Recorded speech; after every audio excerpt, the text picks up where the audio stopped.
Hello, and welcome to another episode of Practical Money Magic with me, your host, Audrey Heesch, your friendly money lady. I will say if you all are watching on YouTube, please excuse the excessive darkness. My ring light went out right as I turned all this on, and so we're rolling with it. So today I want to talk about ring lights got me all crazy. Uh, Today I want to talk about debt management because there was an article that was posted over the weekend on MoneyWise about two well-known gurus in the financial development industry. One was like, hey, I'm $1.2 billion in debt. Debt is the way you get ahead. And the other one is very big into no debt at all. Get out of debt. Be debt free. And I view this as a very disingenuous argument because it A depends on you, what you need, where you're at, and what your goals are. And B, what are you spending that debt on? And did you understand the full scope of what that meant? Meaning, do you understand how to get out of it? Are you fully on board with making plans to move all the rocks to make sure that um you pay it back? Are you Did you get into a predatory sort of situation where they had no right pushing you or getting you into debt? There's all of these factors that lead to a lot of shame in our culture and our society that I don't wish on anyone. So for full transparency, because I'm very big on that. I am almost $20,000 in credit card debt because of everything with COVID and just personal issues and medical. That's just what we had to do. But I'm really great at managing debt, which is why we've been able to stay afloat because we're just going. And I'm like, okay, I know this. I know how to do this. I know what payments going where every month and how. And I'm very intentional. And there are times where you have to get in debt just out of necessity. And that's an unfortunate and brutal side of our society that I fundamentally don't agree with. And there is debt that catapults you in the right direction. And that's the beautiful side of debt is you do get that ability to take that next step to get to your next level.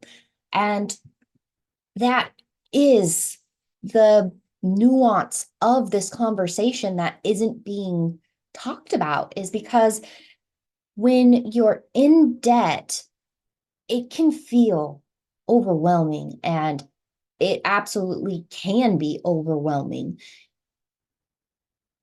So I'm going to share a story about what a conversation I had many, many years ago from a friend of mine.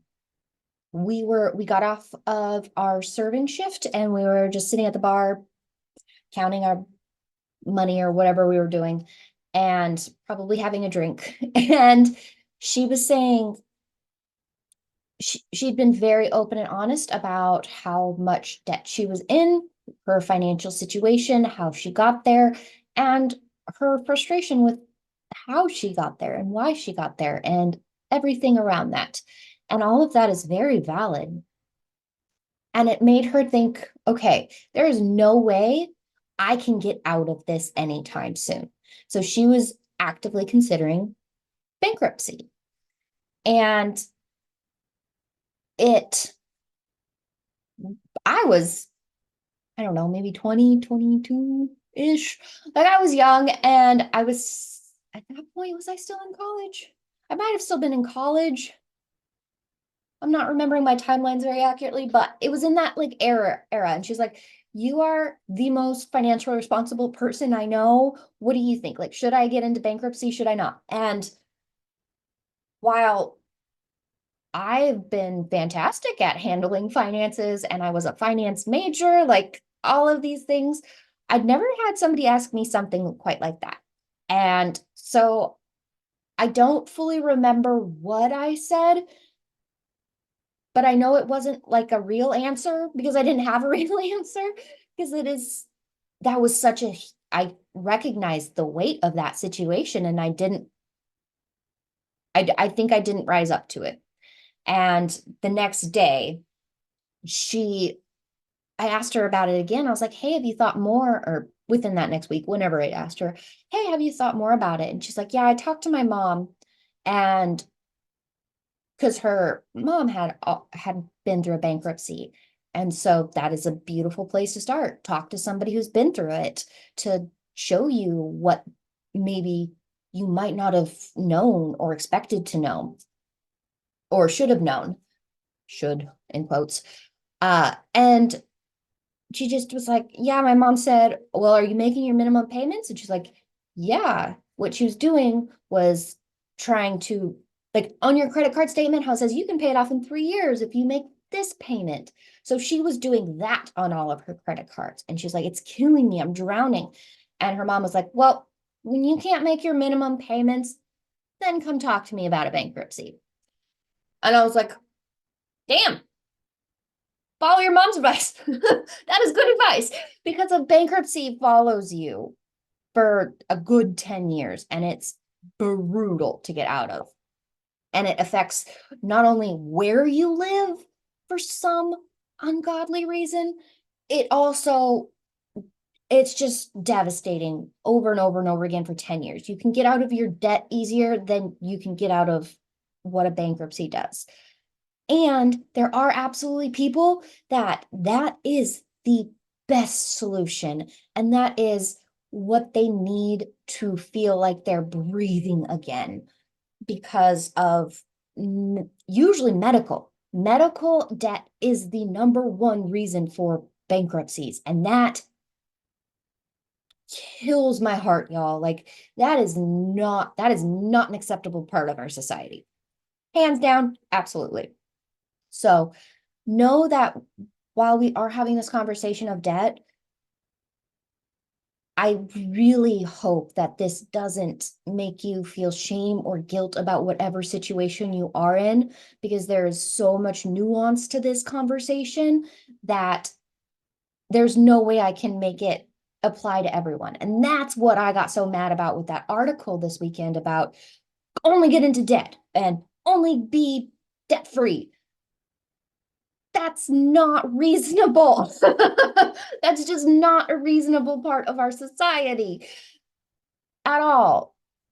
What's important is how you manage it. Like if you do get into debt, how are you managing that debt? What are you doing? Are you seeing, like, is it a quick impulse buy that you're getting into debt for? Or are you paving your path to success and your big dream? With that, I will say that do I want to get into this? Yes, I will. Let's go there. Let's do it, guys. So with that, there is a level that I'm seeing of people being pushed into debt to get into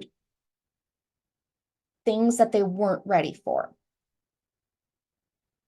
Situations, purchases, whatever the case may be, they're being pushed into something they aren't ready for. And that creates a different level of, I don't want to say failure, but it's more primed to set you up for failure. If you're ignoring your finances and trying to fix all these other things without acknowledging your finances and figuring out what your money is doing and managing your debt as it currently is, that's not going to be your path to success. And I'm also saying that being somebody, I think I've already shared this. I have about $20,000 in credit card debt.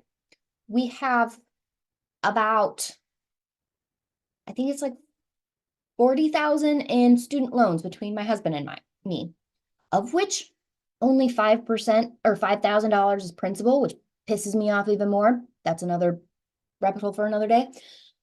But it's really, what do I want to say here?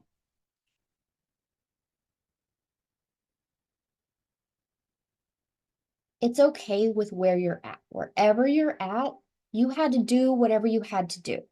My credit card debt is from trying to A, build my business, B, my husband at 34 years old needed spine surgery. That's unexpected and not something we had planned, obviously. And the year before that, he was out for a while because his back went out, and it was just a continual gradual thing.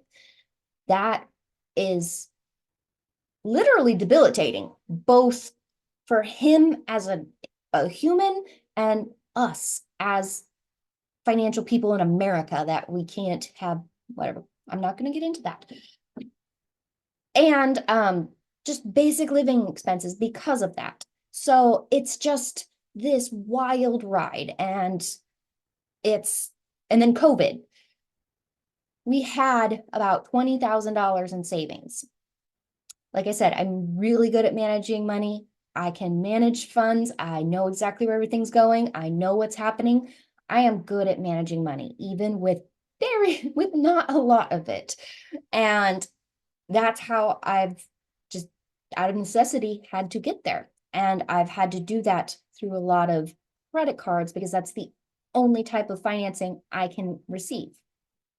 So it's a nuanced conversation, and I'm sharing all of this so that you don't feel shame about where you're at. I don't feel shame, and I don't think anyone should feel shame about their current situation.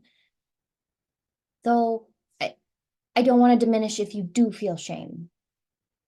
I want to hold that space for you. And I want to show you that this is a safe space to come and talk about it and open those doors so that you can start acknowledging it and getting that path to success, because your debt doesn't have to be the end of you. It doesn't, not even a bankruptcy. It really doesn't. It's just that next step that you had to take. And it's okay, whatever you had to take. It just matters whether that was, if you're taking the right step forward, I guess is what I'm trying to say. So that's what I got for you today. Um, as always, you can go to www.thegracefulpenny.com /quiz, where you can figure out what your unique financial success strategy is for your business. It's very important to me that you get met where you're at and not have a cookie cutter solution, because you're uniquely you, and your finances are going to be unique. Your situation's unique, and it's just about embracing that. And so let me know what you get. Message me at Graceful Penny on Instagram, and I look forward to hearing about what you got. Thanks, guys.